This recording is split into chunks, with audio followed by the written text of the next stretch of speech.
Good morning, YouTube. Been a while since I posted anything.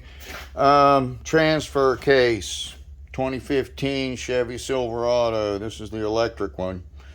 Right there's the one that's going in. This 60,000 mile unit that I bought from a salvage yard. New ones were out of my price range. Anyhow, I did it myself. It's my fault. It's not the truck's fault. When I bought this truck,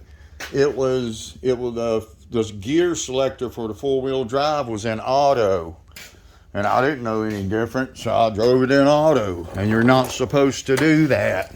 So whatever it killed inside this transfer case, I'm going to try to repair. I'm going to bust this one open. I wanted to buy one where I didn't have to give up my core, because I'm going to rebuild this one and stick it back in here. But just a few tips for you guys. If anybody's going to tackle one of these, it's not really that bad. You see, I took the cross member out over there. And the reason I did that was because I had to pull the transfer case backwards. And you have to get to that bottom bolt up there on the adapter, the transmission to transfer case adapter. There's a bottom little nut there that you got to get, and you can't get to it without taking the motor mount or the transmission mount off. I left my front drive shaft in because I have to drop the sway bar in order to get it out, because it's just a straight drive shaft. It ain't got no slip yoke on it.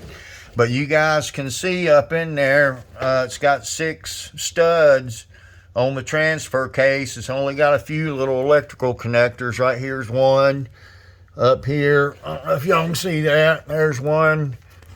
Oh, right there's one, and right there's another one. And then it's got one more little one. I don't know where he is. And then you got this tube right here for the vent, for it to vent.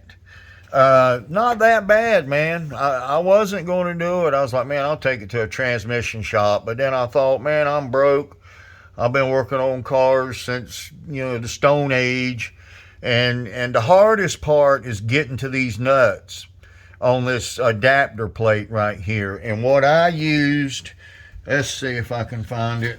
I probably can't. I don't know what I did with it. Anyway, it's a 15 millimeter little stubby wrench. And believe it or not, these things are not that tight. I'm telling you, man, because I took that little stubby wrench and got the round end, on the little nut, and then I took a 1/2-inch drive extension, a long one, and binded it up in the open end of that wrench and tapped it with a hammer and broke it loose. But if you take the cross member out, you can drop the engine down just a little bit. Put you some wood under your pan so you're not putting a bunch of pressure on your pan in one spot, and don't drop it too far because my exhaust is still hooked up.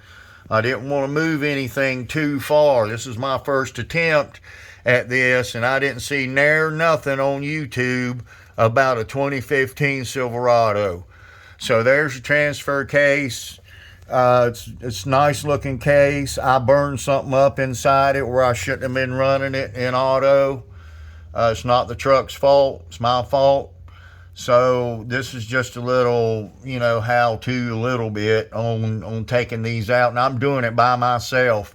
I've got this old transmission jack right here from my neighbor's out behind his body shop. And I rehabilitated it a little bit. And it's working good, man. I think it's a Harbor Freight. It's a Pittsburgh, whatever, Harbor Freight. But it's doing the trick. You guys can see how I got my plate there. Let's see if I can get it. There's one of the lugs right there on the plate. Then I got a bolt on this side because that lug was missing.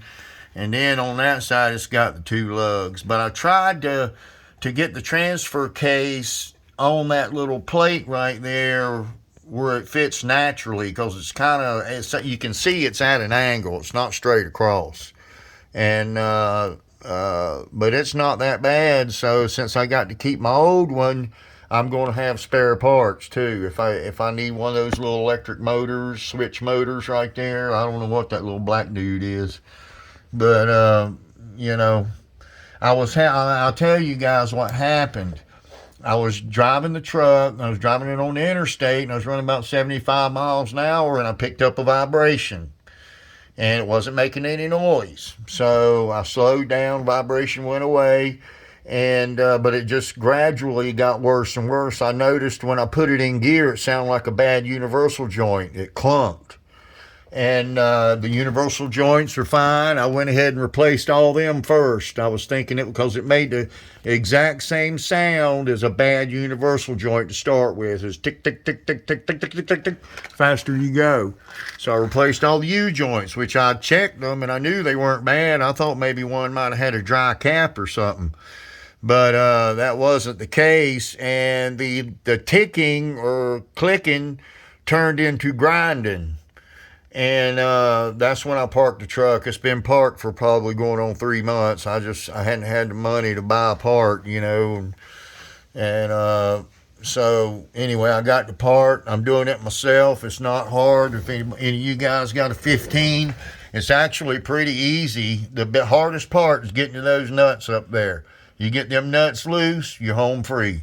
So this is the first. I'm going to do a part 2 of putting it back together. I think since I left this front drive shaft in, it might be a little chore, you know, getting it lined up here first, right here, and then getting it in the shaft on the transmission. You won't get any transmission fluid when you do this. You might get a few little drips or something, but so anyway, it's not that hard, man. Right there's a cross member.